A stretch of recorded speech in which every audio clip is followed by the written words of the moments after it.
You are listening to episode 16 of the Bastards of Kingsgrave. As usual, this is Amin, and we have a special guest here today. How's it going, Dave?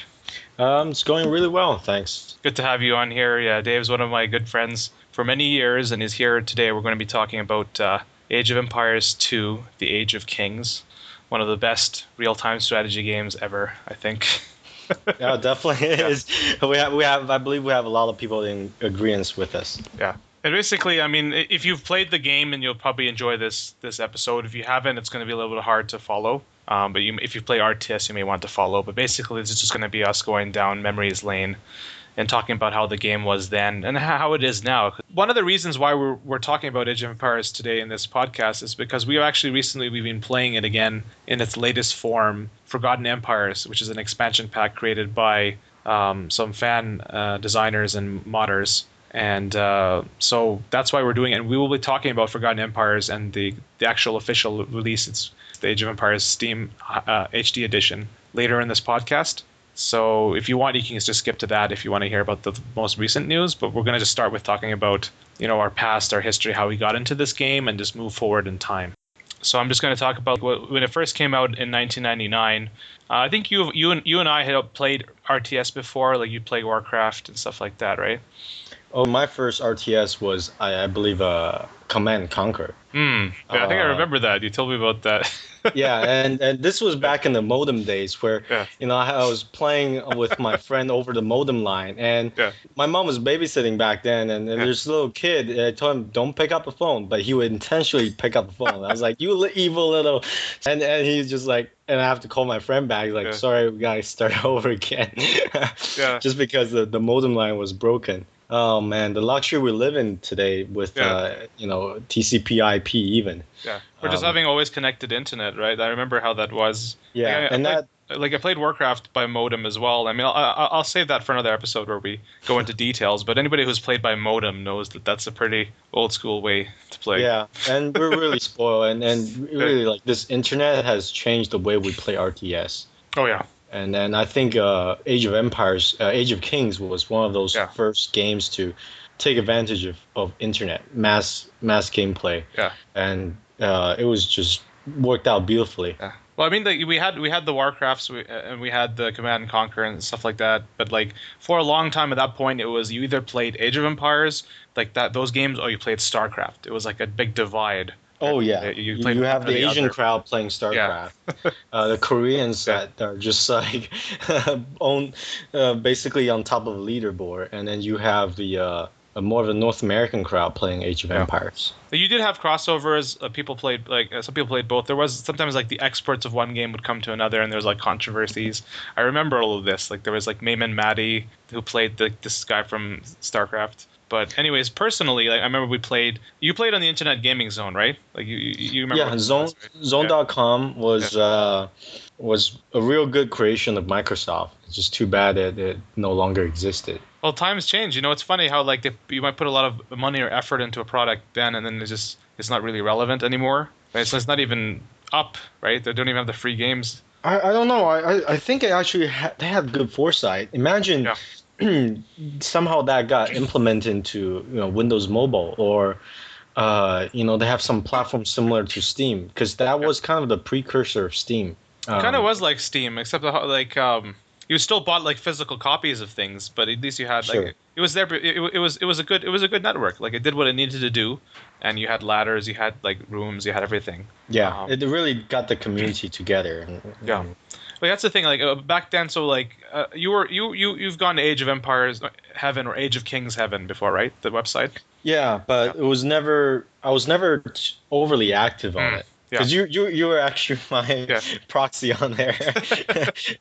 Yeah, I know that you and I gamed a lot and we played a lot there, but I was more involved directly in the community, and you were playing the game, but weren't necessarily. Like this was my first internet community. Like now my internet community is like with the Ice and Fire books and the Game of Thrones stuff is what I'm involved in. But I've had 3 communities that I've been involved in a lot like that. This was the first. The second was in more MMORPG, Asheron's Call, which that'll be another episode. And the third is now like Game of Thrones. And Ice and Fire. But like I remember that I would always go to Age of Kings Heaven to like discuss stuff and strategies and stuff. And it was kind of like, for those people listening, the Westeros.org of the day. It had all the discussions going on there. I think one of the biggest reason Age of Empires series have so much allure is the number of units and number of civilizations in the game, design in the game. It supersedes anything that was made before, especially StarCraft, Warcraft. In terms of strategy, in terms of different units and map sizes, I think Age of Empires series always had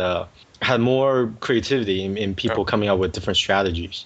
Well, I mean, they put a lot of effort into the game, and not just this game, but just games in general back then. They put a lot of care, just even the manual, right? They put a lot of effort into manual, that sort of stuff. But this game, they put different tile sets, different arts for the different civilization areas, like the Far East, Middle East, the West, and stuff like that. And they even had every language. They had people come and do a different language for each. That's a lot of work that didn't necessarily need to be done, but it was just put there. I think back then game making was done out of passion. Some of these game developers really had the passion, and they were so enrolled in that and they even researched into civilization, what their wonders were, and really got into the culture of it. Yeah. And today it's all about EA games trying to rush games out in a hurry to meet their quarterly financial deadlines. So it's just the manuals and things like that. I remember SimCity 2000 had a manual that was like almost like a work of art. Like there's like philosophy in there and things. They put a lot of effort into the games, and not that they don't put a lot of effort now, but just like the passion and the art. That was a nice booklet. Yeah. Yeah. So I wanted to just make a quick shout out in case someone ever hears this that I used to play with, but I played under the name Amin, but I played in a group called JKA, and so we played there. And there's a couple of names I want to say out there that I played with on the zone I lost contact with are Demon Deluxe, Pantheon, Yukon Ball, and Habidacus, and some other people out there that I played with. But back then, like especially early internet stuff, it was hard to. If you've even had an email, it's probably changed like 10 times since then, right? So I've lost touch with these people, but it'd be cool if I could get in touch with them. So I thought I'd put that shout out. So I want to talk about like civilizations and stuff that I play and you play. Like what I liked, the first set that I really liked a lot was Britons. Like I liked the archers, I liked the cheap town centers, that sort of thing. Then I got into Celts, and I think I'm probably one of the best people like left playing the game in terms of like how to handle scorpions. Like, because heavy scorpions are expensive, but if you use them properly, they're pretty powerful. I think you figure out kind of best units to stack with it and the strategy to build around your units to protect them. So that was there's some pretty smart gameplays you came up with utilizing the cells. Yeah, because I don't know if I like. Obviously, I wasn't the only person to come up with it, but I do things like like the staggered palisade wall as you move forward for people playing. I just it's like within 2 seconds, I see a bunch of palisade walls starting to be built on the mini map. Because like that strategy, I mean, like everyone knows that when you keep moving forward, you got to keep building buildings, keep your supply lines going. But like anything, not just with scorpions, but any range unit, it helps to put palisade walls over the place because they just cluster the area up, and when you have range superiority, it helps. And that's what I like about this game. There's all kinds of little strategy, little tactics you can do in the game that can help you. And I also like Vikings because I like them on water maps and like champions and infantry. So what were the civs that you like to play? Oh, my casual civs were, I guess, the Chinese. The Chukunus always had an allure to me. That was just, they were able to shoot so fast. They had a kind of a decent range for the amount of power they had. Yeah. So they were able to, once you amass them, they were able to power through quite a bit. Well, you also said they also have good economy, right? Or good like stuff like bonuses. I think. Yeah, bonuses in farming, and it was easier to get food out that way. And I think food was one of the hardest resources to continuously procure in the game, other than gold and stone, of course. Well, especially before in the expansion, they added the thing where you can queue up farms. But before you had to build the frickin' farms, like keep rebuilding them, which was annoying. Yeah. I think Chinese farms last a little longer, so that really helped because micromanagement any second will help you in because like there's micromanagement and there's I mean, like I obviously there needs to be micromanagement in battles and building and stuff, but just rebuilding the farms, and it was just a bit much. Like it's just tedious to have to rebuild. Sometimes you just want to get on with it and play the game and have some battles. That's it. Now you also nowadays you also seem to play a lot of Mongols as well, right? Yeah, I think I kind of adopted one of our friends as Yeah. strategy. We had a guy we Uh, played with named Smoggy in the Smokey, game. he's a master of Mongols, Yeah. true to their nature too. Yeah. He really migrates, so he grazes the land as he Right. goes about the game, and when he loses part of his base, he just goes somewhere else and builds a new base. And Mongols are great for that. Well, I think Yeah. uh, one of the great thing about Mongols, their cavalry units are so fast and mobile, and Mm. they're quite powerful. So whether it's hussars or mangudes or cavalry archers, they're all pretty quick moving units, and they do quite a bit of damage. Mm. And they can take quite a bit of hit as well. So in terms of power and armor, they're pretty Yeah. decent. They actually Range, have not so a pretty much. big tech tree for Mongols. They have like siege Yeah, onagers and they have the cannon galleons, which are like yes. hated The about Mongols have Britons why they didn't ships. get the cannon galleons and they were like in the base game. It was annoying. Like if you were on a water map, you could Yeah, actually have trouble getting really beachhead. should have had Yeah, Cannon Galleon. yeah. But I guess the game makers just want to make things a little bit balanced. They wanted to balance it, but it wasn't like I mean, Britons were definitely in the top three in the base game, partly because they had cheap town centers, and in the base game, town centers were incredibly Superior powerful. range, Yeah, right? like they didn't cost stone. Originally, they just cost wood. The Britain ones were half the cost. Right, You pre-patch pre-patch, game. like the original game, the base game, you could build town centers just out of wood, and people would just flood the map with town centers because you could just keep popping into them. Which I actually, when I mentioned a couple of games about that, I guess yeah. So one game I played like years ago, I played with a common friend of ours named Jay and a few other people, and I was playing this game, and his friend was also really good, and it was like a free for all game, like a true free for all. Mhm. And we were fighting, and we had, and I was. This is one of the first games where I learned the power of elite skirmishers. Like, and I've learned from you. David uses elite skirms a lot. They're very cheap. They're very like powerful, and like they do a lot of damage. Elite skirms. If you have a lot And of the them, thing you is, skirmish. Yeah, you can build 10 archery ranges. Doesn't cost you yeah, much, and you yeah, just first of all that creates a lot of barrier yeah, to protect your yeah, economy from enemy getting in. Secondly, you just have one skirmisher pump out every other second, and just it's enough to keep annoying the enemy. Even if you don't kill them, he yeah. can't take you out. Yeah, it's a game of economics, and I mean, like, it's all about having a big economy, hurting the economy, and knowing that gold units are not going to last in the long run. You need to Right. save that gold for trebs and for cheap gold units. Like, if you don't do Yeah. enough damage early on, and everybody gets established, like you know, when you win a game, you look like you're a cancer on a map, right? Because we have buildings everywhere because it's just wood. Just build them, and you can build things, and you can pop out units, and just And you can yeah, resupply your yeah, army yeah. much quicker.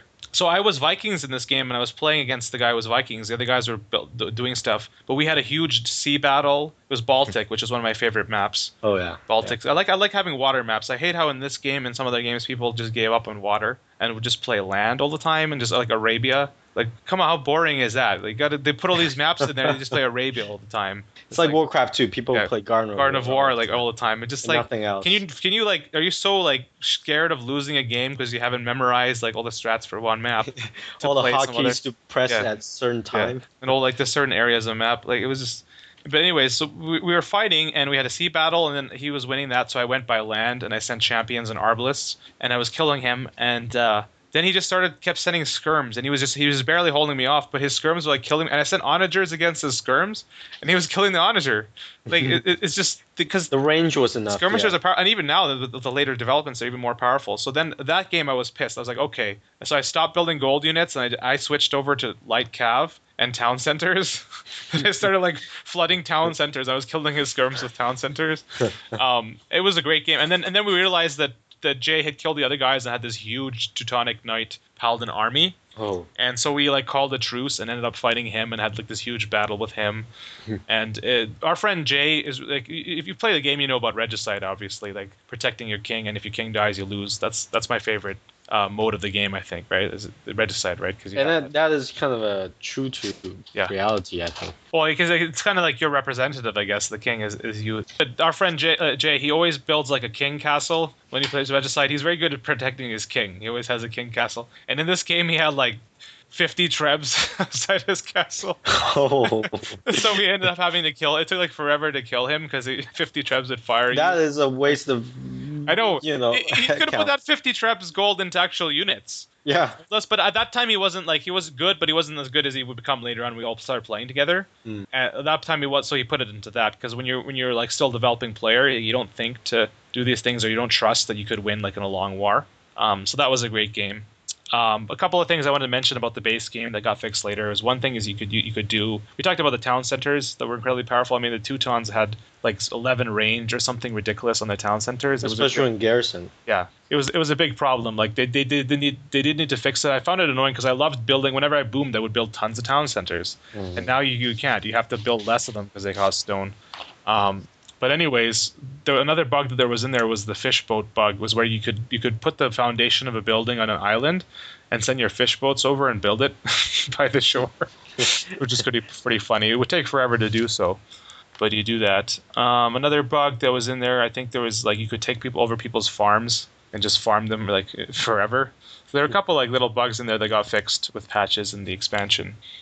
And so what else did I meant? Okay, so the expansion was interesting. I played through the expansion. I kept playing for a while with it. I liked the garrison rams and some of the new stuff, but after a certain point, I stopped playing the game.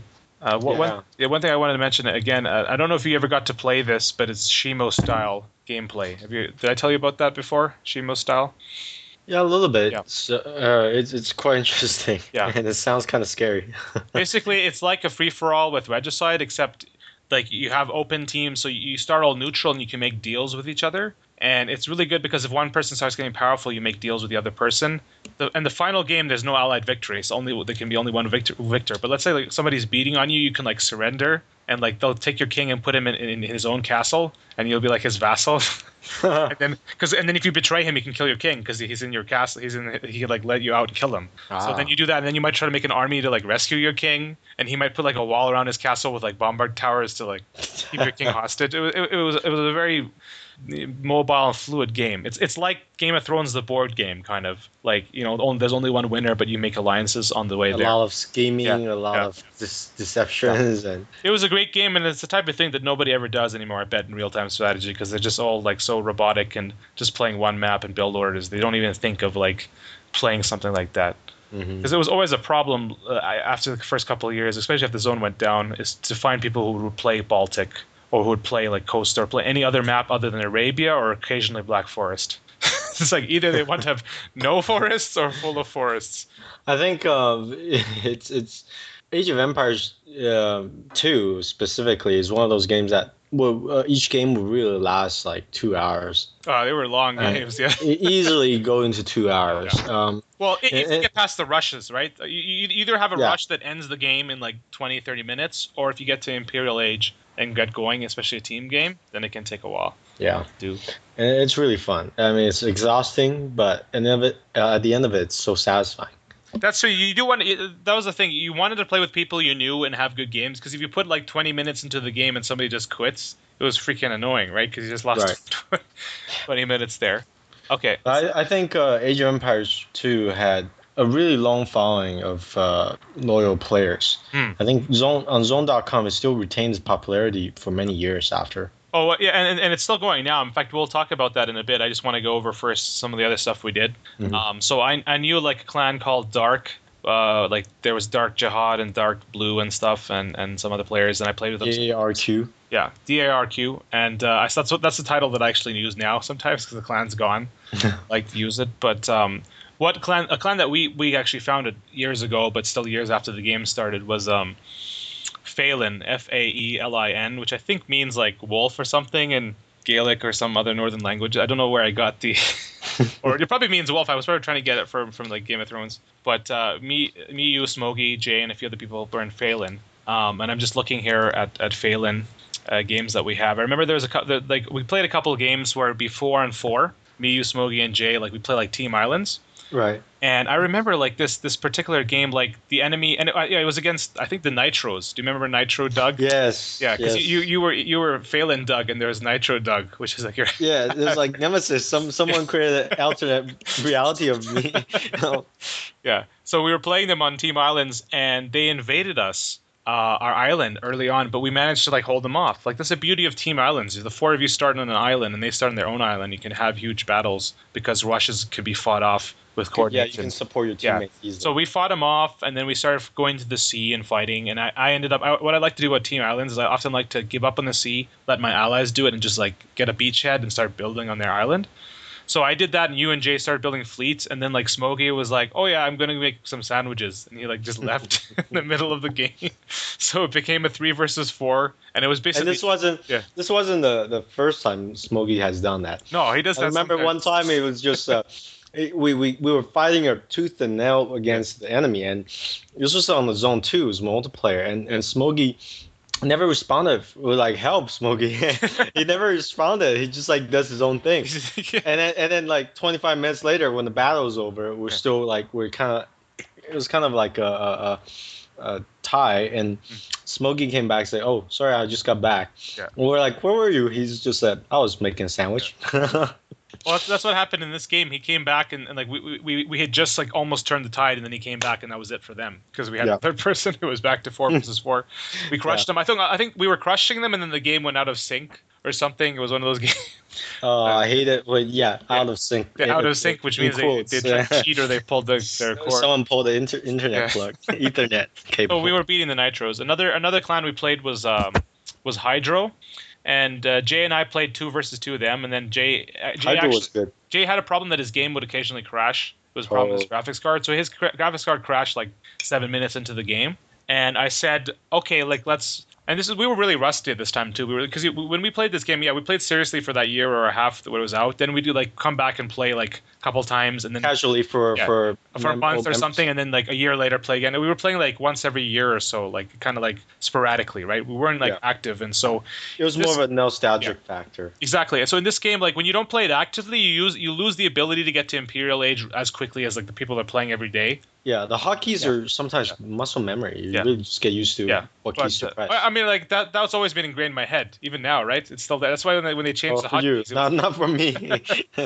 Yeah, but like building your economy is a little bit slow to get back, and just the speed wise. But what you don't lose is the strategies of the game, and like once you actually get to Imperial, how to like expand, how to gain territory, what to target when you're raiding, what kind of units to build, and what combos to do. So I played this game and. So the one guy, like, I said, like, hey, it's 2 versus 1, let's just restart. And then, like, they didn't want to. So I was like, okay, let's make it 1 versus 1. But the one guy will just watch. And it turns out when I saw the recorded game, the one guy kept attributing resources to the other guy for cheating. But regardless, this guy I was playing was a standard player. Like, he was a good player. He knew how to, like, get to Imperial Age. He'd followed, like, his build code. And he was Vikings and I was Celts. And so he had a good economy. He got to Imperial earlier than me. I delayed a little bit to block him. And so, yeah, you can do that. You can learn how to like get to Imperial quickly and follow a build, but you have to learn how to fight in Imperial like properly. You got to play a lot of games with the right people. Mm-hmm. When I played the game, I wasn't the best of players for this game. I was never the best of players with any of these RTS games, but I played with the best. I would play with the best like in a 4 versus 4. And especially 4 versus 4 team islands, you get to Imperial usually. And so I got used to playing the best people. So I'm good in Imperial. And I feel that that's also rubbed off on you and Jay and Smoke. Like all of us are good when it comes to fighting the long fight. We just have to get to Imperial, which is, if you play the game a couple times a year, you're not going to be as quick getting to Imperial.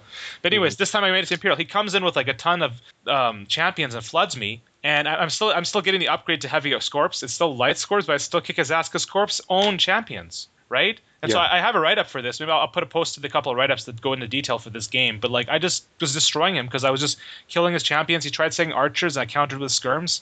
And he just was building lots of units. I sent Woad Raiders because I didn't want to get champions. It's like the first time I used Woad Raiders because I didn't want to the Pajama Boys. I didn't want to upgrade all the way to champions. And I was just owning it. Even though his economy was way better than me, and he was getting tributes. And here's the thing. If I just sat there and just defended, he would still win. But the second I got the upper hand, I started hitting him right away. Right to his econ and hit them. Because it doesn't help to sit there, right? No, if you don't hurt his econ, it's unlimited. Yeah, and he had a better econ than me. So I started like hitting his econ and beating him. And then the other ally backstabs me in the back who was supposed to be watching. And it kills me basically because like he sends like this massive army at me. And I can't beat 2 people. Especially when they're both... not this situation, right? But anyway, so then I ended up playing 1v1 versus him to settle the score, and he was Franks and I was Celts, and I made this huge army and I did my whole palisade trick, and like he would send paladins in, and I had palisades everywhere, not like a wall of palisades, but like chunks of them everywhere. That kind of he couldn't even walk in. I killed him, and he's like, "Oh, you siege whore." He called me a siege whore, and then I just killed him, and then that was it. So we beat Hydro. I'll put up links to these write-ups because I have the write-ups here with photos and stuff. We have a couple of games. There's one other game I wanted to mention. Well, here's a couple here, but there was one where it was me and Jay against you and Smoggy, whereas Regicide. Do you remember that one? Yeah. I think you were Persians. You had elephants, and Smoggy was Mongols. What a mistake that was. Well, yeah. Well, I remember that game because I was hitting you guys, and Jay was about to hit you guys, and I was like, "Hey, this is too easy." Like, because we always had even games, right? Yeah. And then we're like, "Oh shit, Smokey has like built a base over on like our side of the Baltic." Yeah, He started killing James's base. Yeah. And then we knew we had a battle on our hands because that was a good game. Yeah. The main reason why we won that game is because James always builds his king base. And he had his king base to fall behind after his base got destroyed until his army could run back. Because his army was running all the way back to get back to fight Smoggy. And that was a fun game.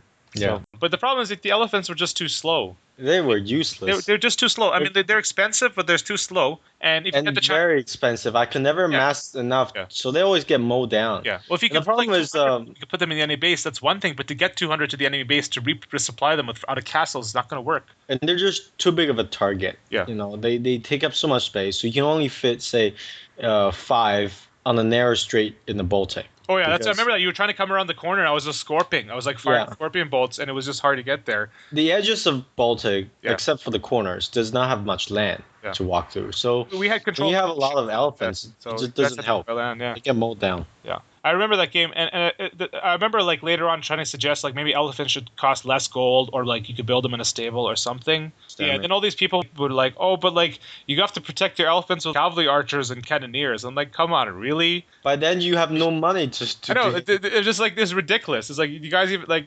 They don't even have a basic understanding of the game. They're like, you got to protect them with cannoneers and cavalry archers. Anybody who played the game knows how ridiculous that sounds. To protect elephants. Elephants are meant to be a castle unit, not a siege unit. Oh, what do you mean? Sorry, I don't quite get what you're saying there. Like, no. These people would like to treat elephants as siege unit, but they're not. You can't treat it as siege unit. Oh, you mean like yeah, exactly. They have to engage the enemy, right? They're not going to be sitting somewhere. Exactly. They don't have the range to be a siege unit. So in turn, you cannot have all these units to protect this elephant. The thing is first of all, that army is incredibly expensive, and secondly, just easy to counter. Like, you send skirms and pikemen at it, and it just like and the expansion made the elephants like 30% faster or something, but like 30% times like 0 speed. It still doesn't help much. Very slow. It was disappointing. I mean, like if you use elephants the right way, they can be good, but in majority of the good games, it couldn't use them. It's very hard. Yeah. It's very hard to use any castle unit actually, and that was the thing. Like when you played the game seriously, not many castle units were used because you just couldn't get them out in numbers, and that's why when you could get with Goths, when you could get Huskarls out in barracks, you could get in the expansion, that was like a huge bump to the Goths. But you needed like, and generally it was the range unique units that were generally worth it because they were the cost effective or had something special like Longbow, Chukunu, Mangide. Nobody was using like the Samurai or like the Berserks or even the Teutonic Knights were too freaking slow. It was generally the range units. And not to mention the Korean war wagons. Oh my goodness. Yeah. Well, the war. Okay, like we're gonna talk about the expansion. Like, I mean, could they have like not tried to pander more to Korea with like the Korean civilization? Like when it came out, like I really like the turtle boats. They're awesome and they're a cool part of the history. Like they're cool. Yeah. But like then they gave them also like they gave them 2 unique units like so they have like the war wagons, which are freaking ridiculous. Like I remember, like I played the game just when it came out. And I was trying to go Persians against the war elephants against the war wagons. I couldn't even get close. I was getting like gunned down. I sent like Aldins. I was getting gunned down.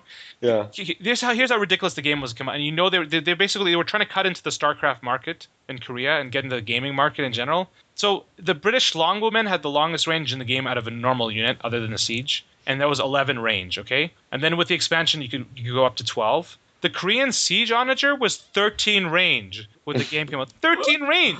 Like, you try to be like a longbows, you get shot down. Not anything else. You could just sit there with war wagons in front of onagers. That's like a trebuchet firing 5 rocks at a time. And so they reduced it later on with patch, but it's like, why the hell was there in the first place? It's just they're trying to like get in that market, and the Koreans are a powerful civilization. The only thing that can stop them is, one is like they got the patch brought them down a bit, and second is they're imperial power, so you got to rush them. Right, but I mean, like any good game that's 3 or 4 versus 4, especially in like a big map or like generally a couple people will get to Imperial, so that you can't rely on that because you got to get to Imperial. Like 1 versus 1, or like some sort of Arabia game, maybe you can rush everybody. But like in most other games, somebody will get to Imperial, and you'll try to slingshot your ally up there. Yeah. So we're talking about that, Koreans. What else we're looking at? I'm just looking at this thing.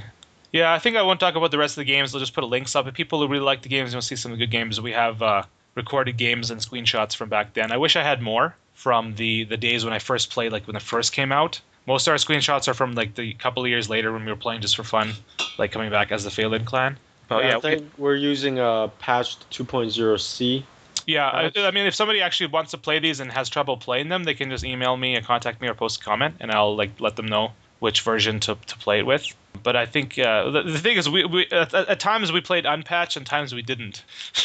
Because when we played each other, we never really abused the town centers that much, but we liked playing with a lot of town centers. It was just faster to put down like 10 town centers when you get to Castle Age and build. And we knew the dynamics of the original base game, so to us, sometimes it's more familiar than the patched. Yeah, or expansion in general. We didn't play the expansion that much. We play it now. I want to talk about, like, we're almost done, I guess. I just want to talk about like some developments that have come out. There's been two developments that have come out recently in terms of like playing this game. One is like an official, like successor to the game or revamp of the game, and one is like a fan-based one. The one I want to talk about first, like the good one, is the fan-based one. It's called Forgotten Empires. So, how do you feel about Forgotten Empires? Can you tell us a bit about it? Like, it's amazing, and the only reason I found out about it was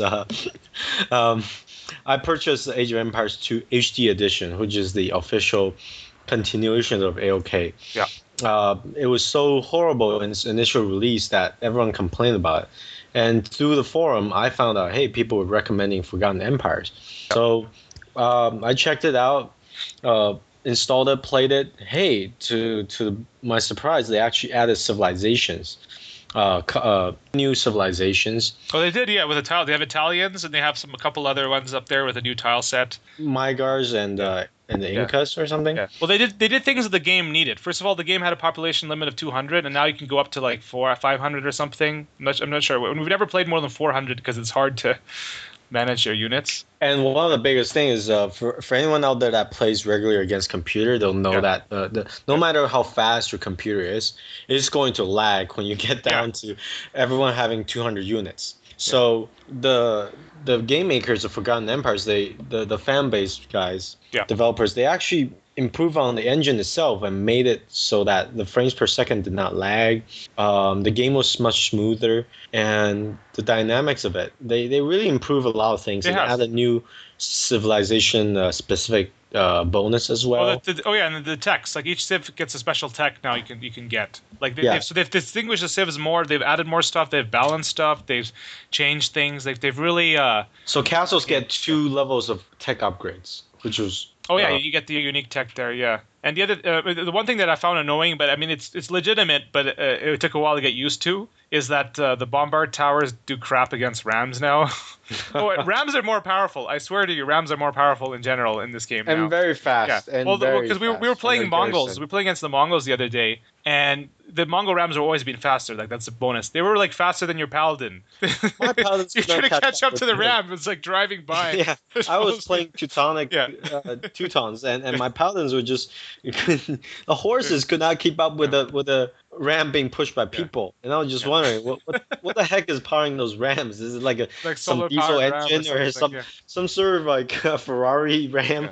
Yeah. But I always have liked rams. I always thought trebuchets were a little bit overpowered in the base game. People would always have trebuchet wars all the time. I like that they've bumped up rams. both in the expansion you really and didn't now. need to micromanage Rams. Set them loose and let them They just damage the splash account. damage is ridiculous on Rams. They just power through there. Yeah. They definitely have enough armor to withstand a lot of towers. Yeah. Here's another strategy with Rams. People used to do with Trebs as well. Is like when you're facing somebody who's an archer civilization or range, if you send Rams in with your army, it tends to get the archers attack it first, unless you like tell them not to. And it's freaking annoying because like they just suck up the damage and let the other guys get in there. So that's a nice trick to send some. It's an excellent fodder. Yeah, it's good fodder that it's worth it because you block them and then your actual forces get in there and start killing the archers. And some people the game economics of it you all have to consider the value of fodders and what kind of fodders to bring and the kind of scouts or the kind of fast hitting units you need to bring to a game too.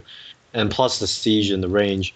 So the dynamics of it is really enjoyable. And I think the mod has made it even better. I'm just going to their website here just so we can give them a plug. So it's ForgottenEmpires.net is the site. You can get it you can get it from free for there. And you can donate, I think, from PayPal or something here, and PayPal. And it's just really well done. I mean, like you can tell the people had a passion for the game. It's like because you had the people back the designers back then had a passion, but there's always the modders who have a passion, right? That would mod a game, and these people like knew what they were doing, did a good job with it.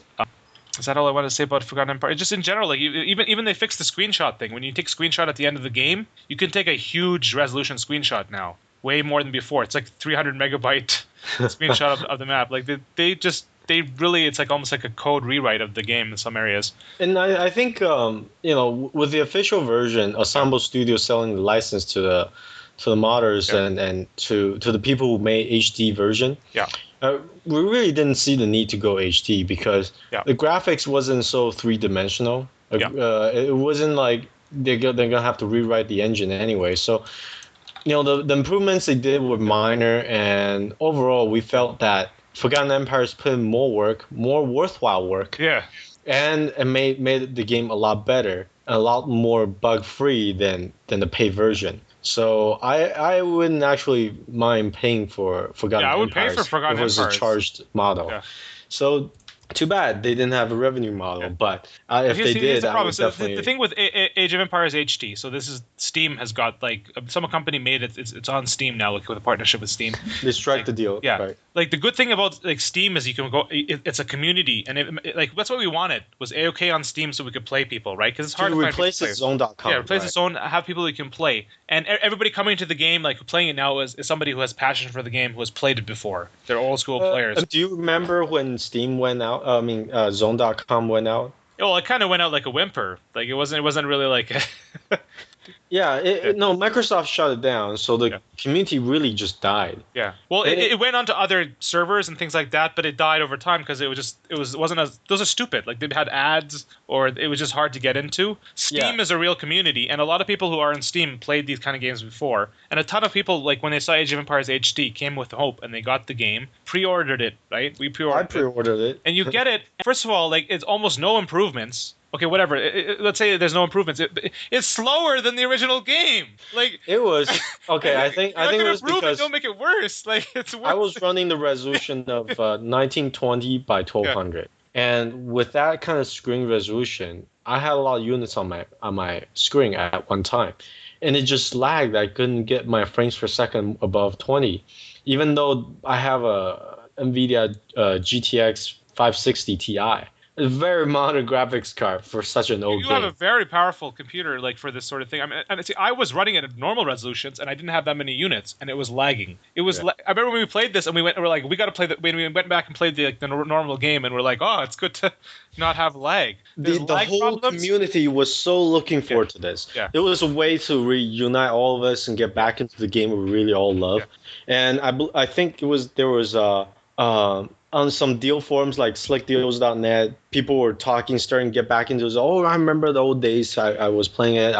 Now I'm looking forward to this, getting back into it.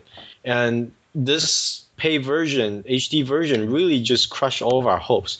We were so disappointed. I believe the refund rate was so high that the game developers just didn't know what to do anymore. So and they it's tried like to it's something you fix should it. expect. It's not like it's not unexpected. It's like you in playtesting should realize it lags like hell and it has issues. Yeah, it was a universal problem. It wasn't like an isolated bug where it will occur only for some people. Yeah. It was outright unplayable. Well, I want to talk about like because there's like there's like the forums, there's a sport forums on Steam, and there was like a thread there like on the support. It was like 2,000 posts long about like low FPS or something, low frame rate, and every person was like, "I have the best computer ever, and I can play all these games. When I play Age of Empires, we can play." Yeah.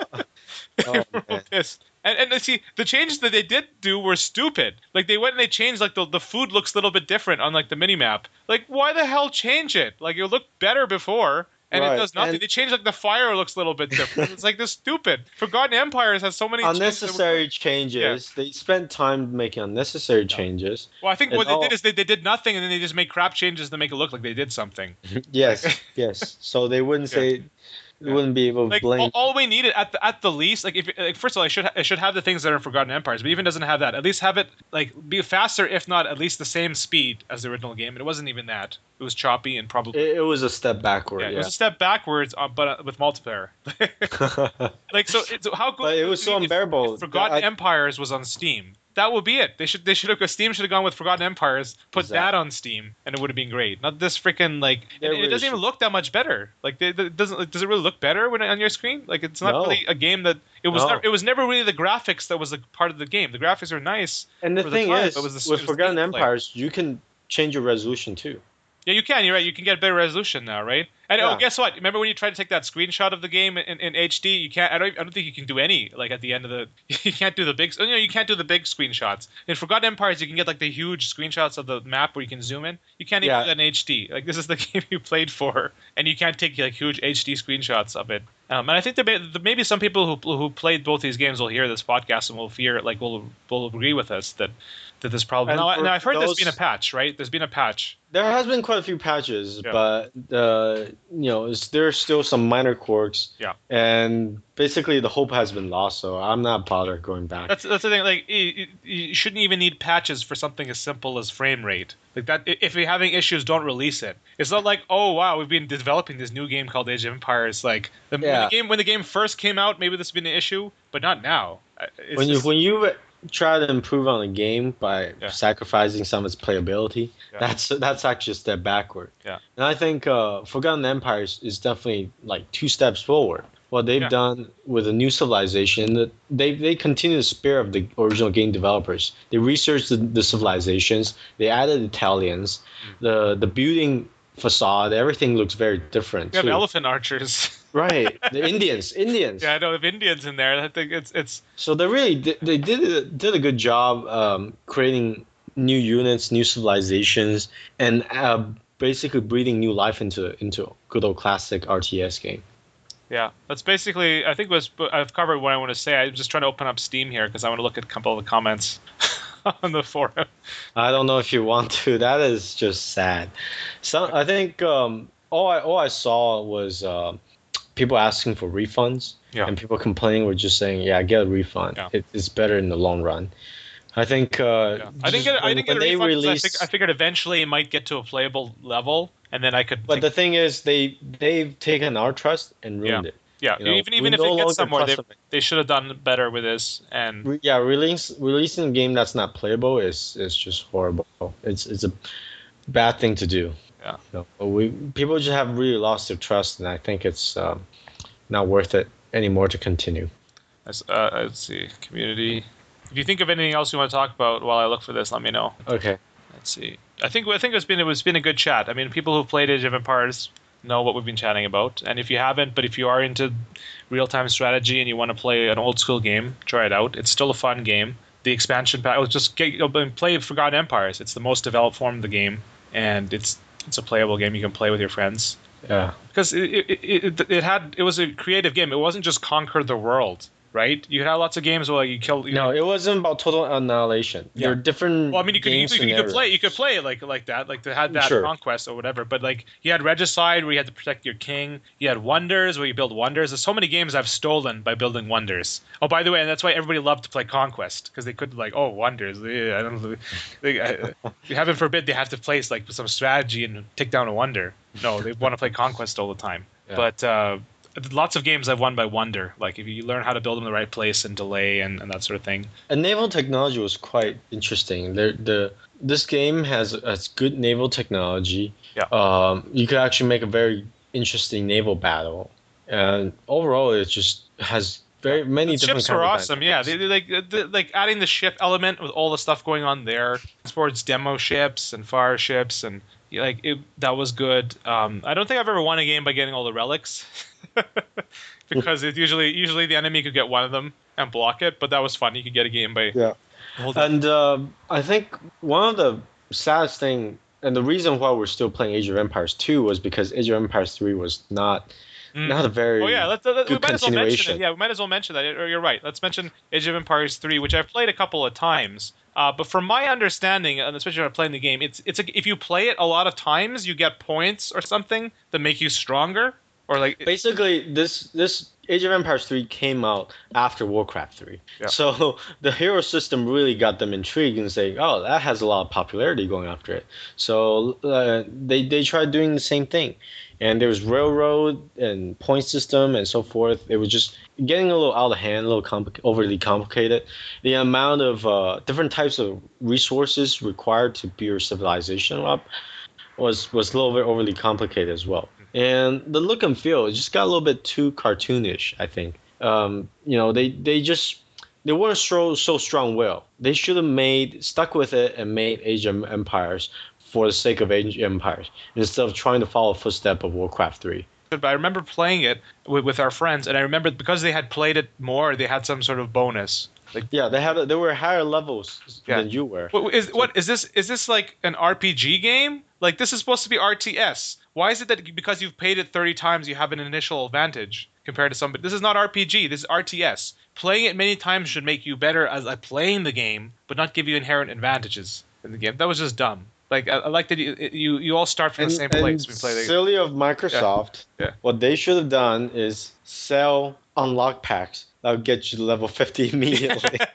So the people who have the money, they can pay to just get there instead of playing 30 times over. Well, we both haven't kept up with games that much because you get busy, you get into work life, that sort of thing. But especially for RTS, I don't know how RTS is going on right now. Like, I mean, StarCraft, the latest StarCraft has come out. I don't know how far they've developed and what's going on in that world right now. But to me, like, I like the classics. So there definitely was a golden age of RTS, and it was from like Warcraft 1 to about when Age of Empires 3 came out. Yeah. And then for RTS, having this eye candy is not a most important thing. No, it's not. This is not an action gameplay where you need a lot of realism. Yeah.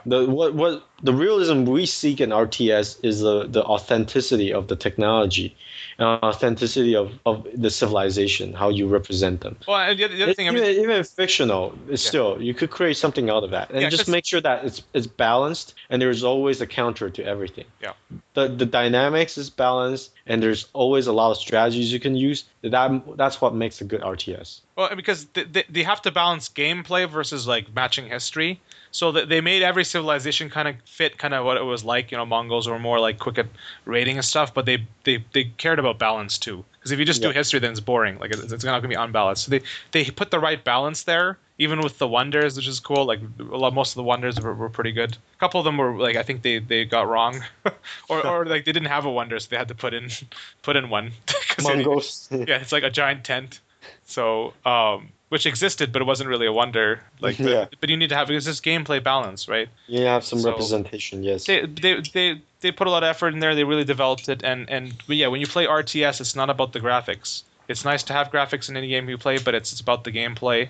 And I feel like that was the golden age of RTS. So I don't really know what's going on with it right now, but I'm just playing Forgotten Empires out there. So if any of you listening still play, you should leave us some comments or emails and play sometime.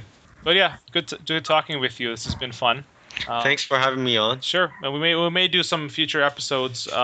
There's no rush in doing these, right? But like whenever we want, we may do one in Astron's Call, because you played Astron's Calls. You were there when we were doing that, right? Yes. Yeah. What was your character? I think it was Alfonso the Mighty. Yes. Yeah. Oh boy, he was a melee guy that had a guitar. Yeah. And his specialty was sticky attack, which stands for laggy attack. Basically, lag would make him drag behind and just punch people like a second later. Well, kind of like as a preview is for future people, like Astron's Call was an RPG, one of the online RPGs that came out around the time of EverQuest and all of that. And we played on Dark Tide, which is the PvP server, so you could kill anyone anywhere. And so that was definitely a rough life. One of the first true PvP MMORPG. Yeah. Well, we were talking about like games going to shit later on. Like a lot of the games later on RPGs are just, so to quote the term, Care Bear. Like they're just like there's no true PvP anymore. You have like safe areas and you can only like fight people of the other like group or whatever, and it's not the true PvP experience, and people are missing what the true PvP experience was. Yeah. When Astron's Call came out, especially now when you get a game, you know everything about it, right? Like all the things are mapped out by people who do it. When Astron's Call first came out, like a lot of time people didn't even know what all the spells were. They had to like develop, and they slowly started mapping them out, and they like put them on the internet. Like it took like months before all the spells were discovered properly. But we'll get into that some other time. But yeah, good chatting with you. And what we didn't mention about Forgotten Empires is if you like playing against the computer, and sometimes play for fun against the computer, in the base game, like a couple of friends against 8 computer hardest to make it a challenge, right? Because the computer would like quit or wasn't that good compared to humans. The computer in Forgotten Empires, the AI has been reworked. It is incredibly powerful, especially not like the standard AI, right? But there's all these custom AIs. If you choose like the Horde or Conic or Barbarian, like the computer is freaking good in this game. It's like a human. It has all the advantages of a computer. It can multitask like crazy, but like all the strategies of a human. It builds like crazy. It uses its resources. It doesn't stockpile them, because if you lose a game, you stockpile resources, it's a waste. If you lose a game, you want to have 0 of everything. You've fought properly. If you lose a game and you have thousands of everything, you haven't even played the game properly. It uses all its resources. It like repairs rams. It repairs onagers. When you're trying to fight them, you can't even like, it's repairing them. It does hit and run attacks. It brings villagers to a battlefield. Yeah, it builds stuff. It builds forward bases. It sends huge armies of like everything, like multiple rams, multiple troops. It really is a pain to fight, and I've seen a computer build 15 castles before.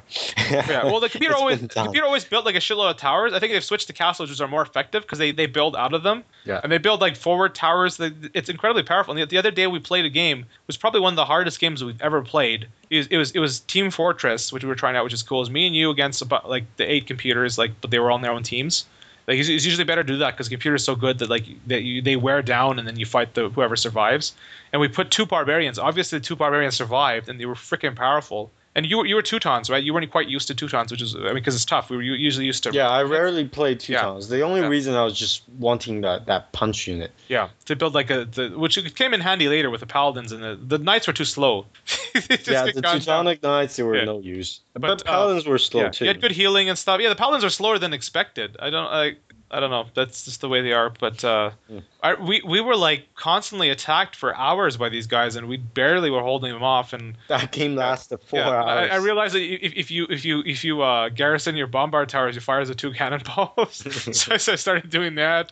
I remember that from the base game or the expansion. And 2 balls is better than 1. It took a lot of effort to beat them, and this is just 2 computers. Imagine you played multiple barbarians. Like if you want a challenge against computers, you'll have it. Yeah, in the old days before Forgotten Empires. Yeah. But computers will eventually run out of resources, gold resources. Yeah. And would just slow down or give up or not do anything, and then you will go and wipe them out. Yeah. But barbarians, they will switch to first of all, they have relic gold. They'll save it up, and they'll also use gold units alongside with wood and food units. Yeah. So they'll keep dumping hussars or elite skirmishers at you, until they wear you out, and they'll bring chokunos or whatever alongside. They're good at it. Like they know how to use. You know how to mix in the past, the computer would send like 20 at a time or something, and then you'd have to play against 8 computer to make it. Now they send 100 at a time. They send 100 at a time. And non-stop. It's wave after wave. Yeah, wave after wave, and they heal their units. They and if they have an ally, they trade with their units, and if they don't, they use relic gold to just buy trebuchet. Like